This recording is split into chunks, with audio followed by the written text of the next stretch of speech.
Indonesia, bangsa dan negara, rumah ideologi Pancasila.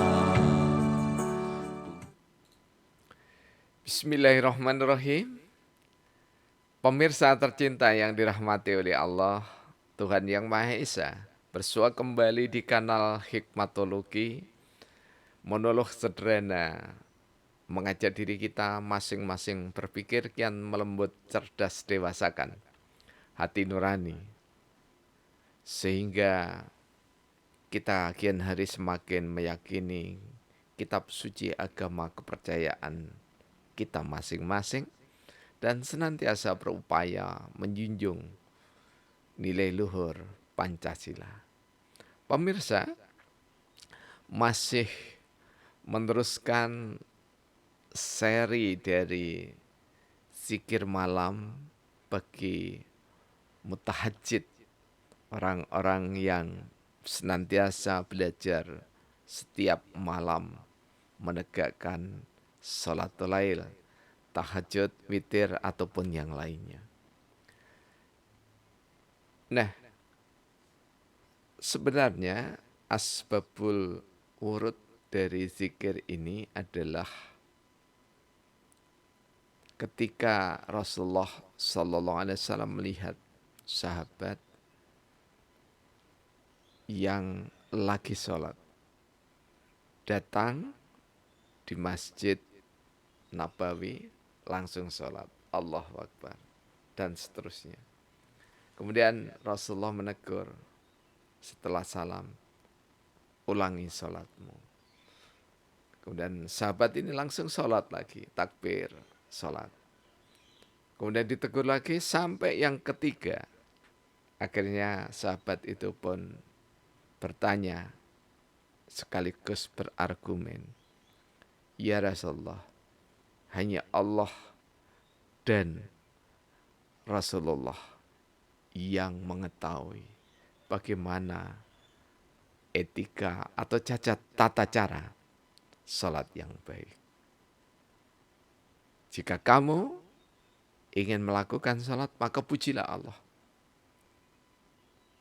Berselawatlah dan berdoalah. Inilah 3 hal yang sering dilupakan oleh kebanyakan muslim. Tidak semua tentu saja, karena para kiai, mubalik, ustadz telah mengajarkan kepada kita dengan cara-cara yang arif. Pemirsa, kita menginjak hubungan antara zikir malam dengan ketahanan nasional bagian yang ketiga. Rasulullah bersabda, yustasbihu asro, bertasbihlah 10 kali. Ingat bahwa ketika mutahajjid, orang-orang yang bangun tidur akan melakukan tahajud, maka dahulilah dengan bertasbih 10 kali.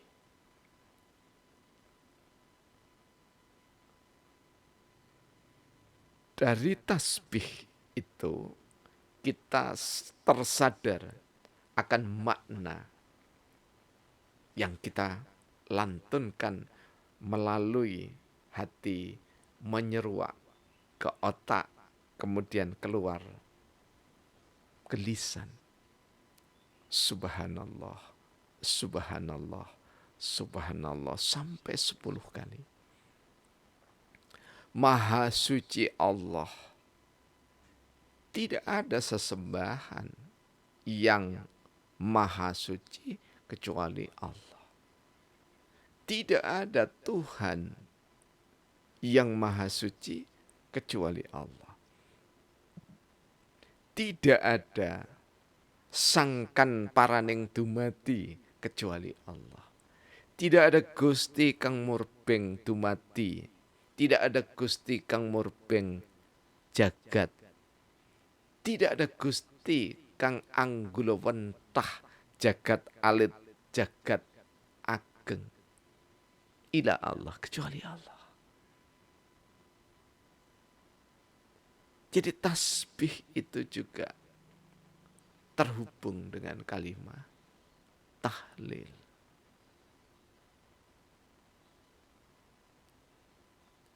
Ketika hamba di malam yang gelap, dalam keheningan malam, bertasbih 10 kali dengan lantunan yang khusyuk, dengan kesan kesadaran yang tinggi, maka tentu saja harapannya saat esok menjelang kita akan memulai bekerja, kita akan memulai berkarya, kita akan memulai bersosial, kita memulai bersosial media, kita mulai dengan bermedia massa, kita memulai kehidupan kita pagi hari. Maka makna yang terselubung dalam tasbih itu adalah menguatkan hati bahwa diri ini meskipun tegak tahajud di malam hari masih tetap melakukan dosa. Apakah dosa kecil? Dalam hati, karena kita tidak menyukai sesuatu yang ditakdirkan Allah hari ini, maka dosa-dosa itu mengotori kita. Atau kita sedang berpapasan dengan seseorang, kemudian kita dalam hati mengatakan, orang ini terlihat angkuh, padahal tidak mengenalnya. Maka itu pun sudah termasuk dosa. Ataukah kita yang paling sederhana akan berangkat bekerja sembari menggerutu, sudah kerja lagi, sudah berhadapan dengan orang lagi. Itu adalah dosa. Tersadar, terbangun kesadaran bahwa kita tidak pernah lepas dari dosa, maka kita mengingat yang tidak pernah melakukan kesalahan. Seujung rambut, bahkan seujung rambut yang kadya pinara sasra. Jadi bukan sehelai rambut, seujung rambut yang kadya pinara sasra. Seujung rambut yang seperti dibelah 1000. Allah tidak pernah melakukan kesalahan. Allah tidak pernah melakukan hal-hal yang buruk. Karena subhanallah, Allah maha suci. Membangun ketahanan nasional dengan kesadaran setiap mutahajjid, setiap mukminin dan mukminat menjadi pelopor bahwa dirinya tidak suci, maka setiap orang tidak akan pernah mencela saudaranya. Setiap orang tidak akan pernah menista saudaranya. Setiap orang tidak akan berkata-kata yang buruk pada saudaranya. Setiap orang tidak akan pernah memusuhi saudaranya. Hanya karena beda pemikiran, hanya karena beda bidang tugas, hanya karena beda masanya, hanya karena beda jamaahnya, karena beda tempat pengajiannya, hanya karena beda agamanya. Tidak pernah. Karena apa? Pada saat langkah menuju tempat kerja, mukminin dan mukminat senantiasa membangun Bismillahi tawakkaltu 'alallah. sadar langkahku disertai oleh Allah, artinya bahwa dirahmati oleh Allah yang Maha Suci, tawakaltu ala Allah.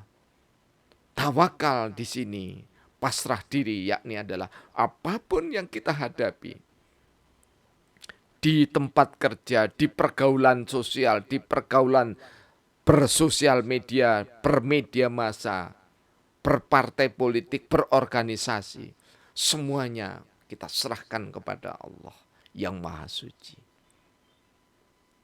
Penyerahan diri secara totalitas, sembari zikir, doa, dan usaha kepada Allah akan membangkitkan rasa kesadaran bahwa satu dengan yang lainnya anak bangsa ini adalah saling kait berkelindan dalam menguatkan ketahanan nasional kita. Mengapa? Karena ketika kita tidak mencela, tidak mencaci, tidak memaki, dan tidak melakukan panggilan-panggilan yang buruk, padahal manusia diberikan panggilan nama, asma, isem, dimuliakan oleh yang memberi nama, yakni orang tua kita. Maka pantang orang yang sudah membaca subhanallah menista sesama. Karena pada dasarnya, pada hakikatnya, pada saat orang menista, menjelekkan, memusuhi, memanggil-manggil dengan panggilan-panggilan yang buruk, maka hakikatnya orang ini sedang menghina Allah. Karena Allah memuliakan setiap ciptaannya. Karena itu, setiap ciptaan Allah bertasbih. Yusabbihu lahuma fis samawati wal ard. Seluruh yang ada di kolong langit dan seluruh yang ada di bantaran, di hamparan bumi bertasbih kepada Allah. Malu kita. Malu. Sangat malu. Apalagi terdidik secara agamis, terdidik secara akademik, di lembaga-lembaga pesantren, di lembaga-lembaga pendidikan tinggi.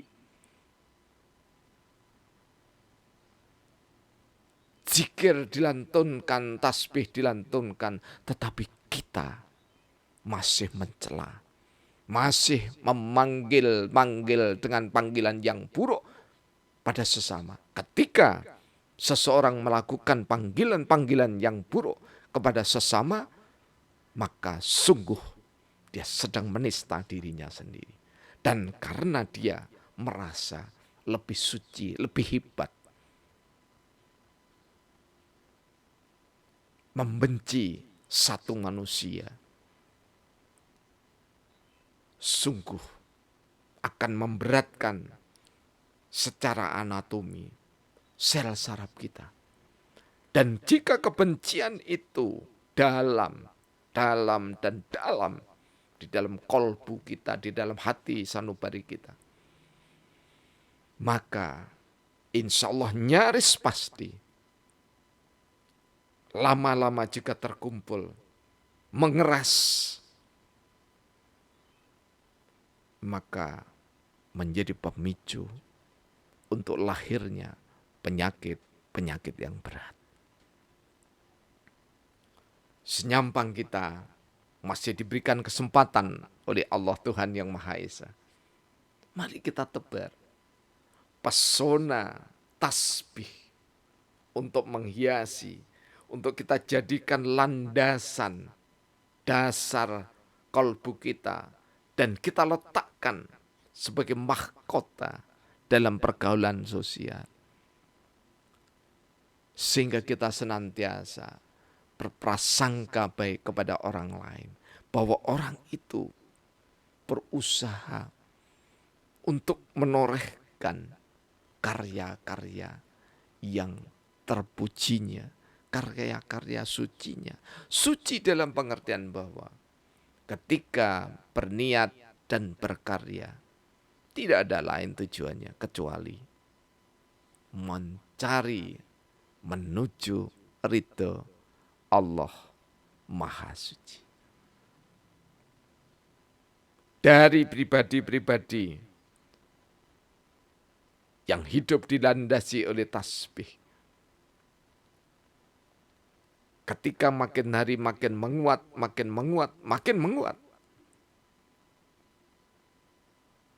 maka spiral helik dari pribadi satu terus merajut, membentang, menguatkan, saling menguatkan di antara mutahajjid satu dengan yang lainnya. Maka Nusantara, Indonesia akan berhias insan-insan yang berusaha mensucikan hatinya. Karena berupaya mensucikan hatinya tidak sempat, walaupun satu kata menista, satu detik menghardik, satu hari memusuhi.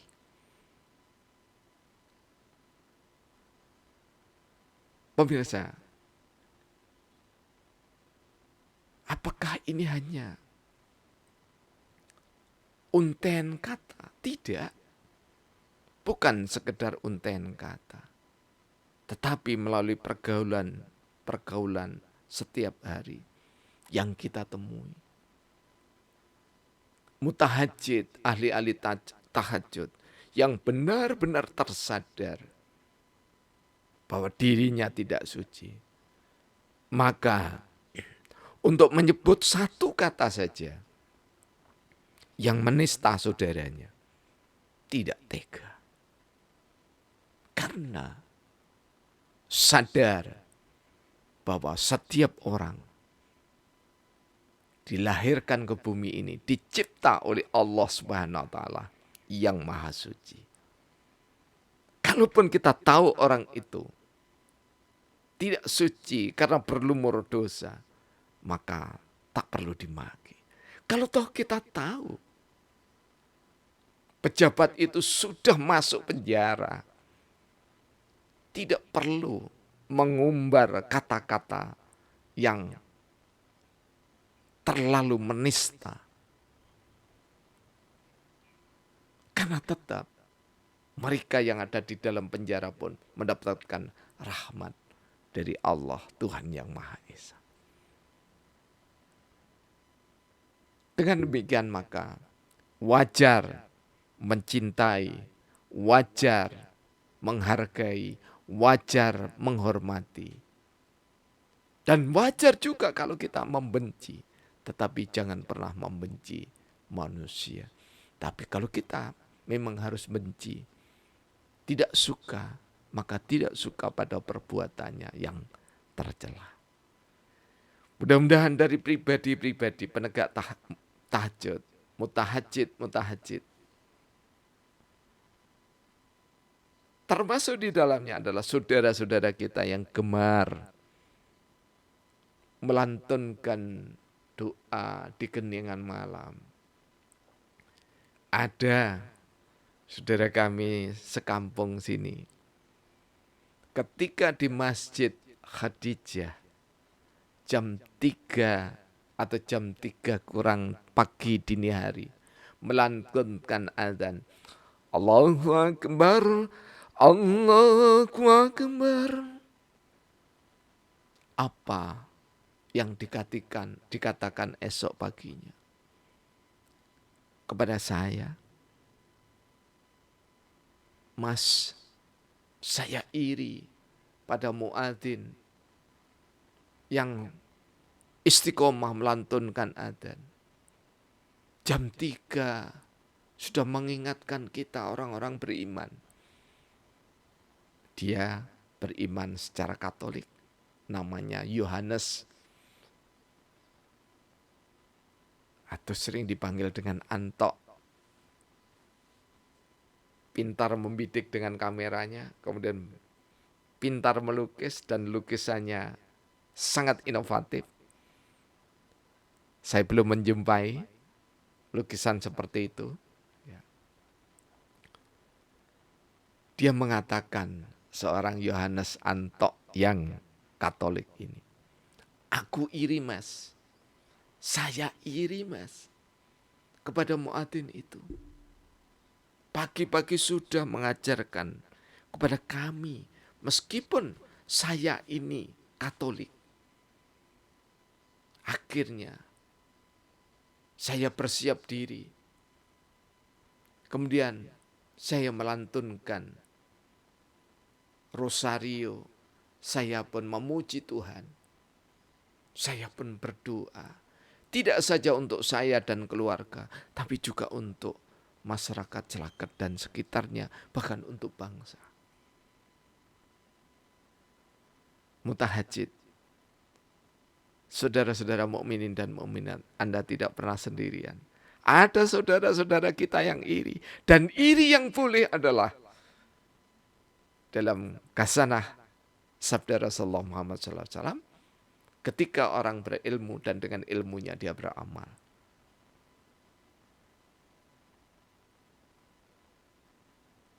Nah,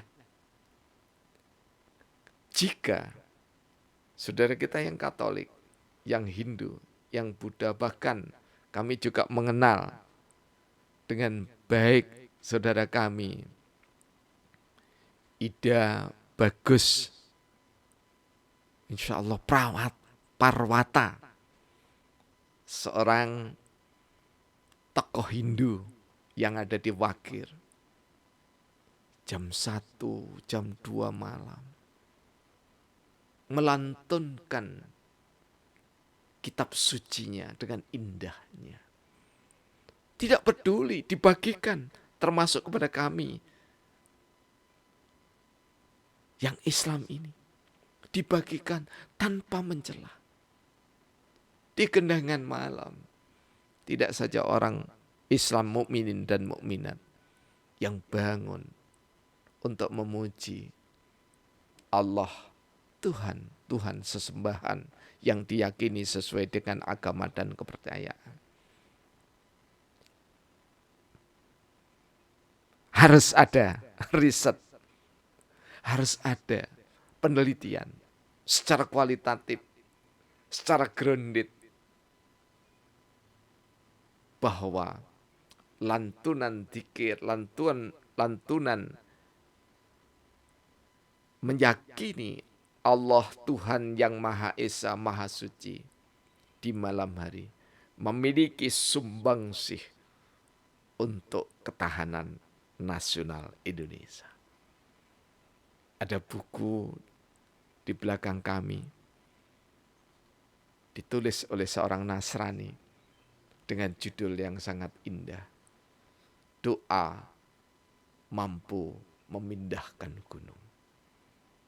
Sedangkan dalam hadis Tirmizi, Rasulullah mensabdakan, siapa yang membaca khawatim atau akhir surah Al-Hasr, surah ke-59. Ini dalam tradisi Nahdlatul Ulama, sekaligus kami ijazahkan kepada panjenengan semua. Anda semua yang mendengarkan dan yang meyakini sabda Rasulullah ini.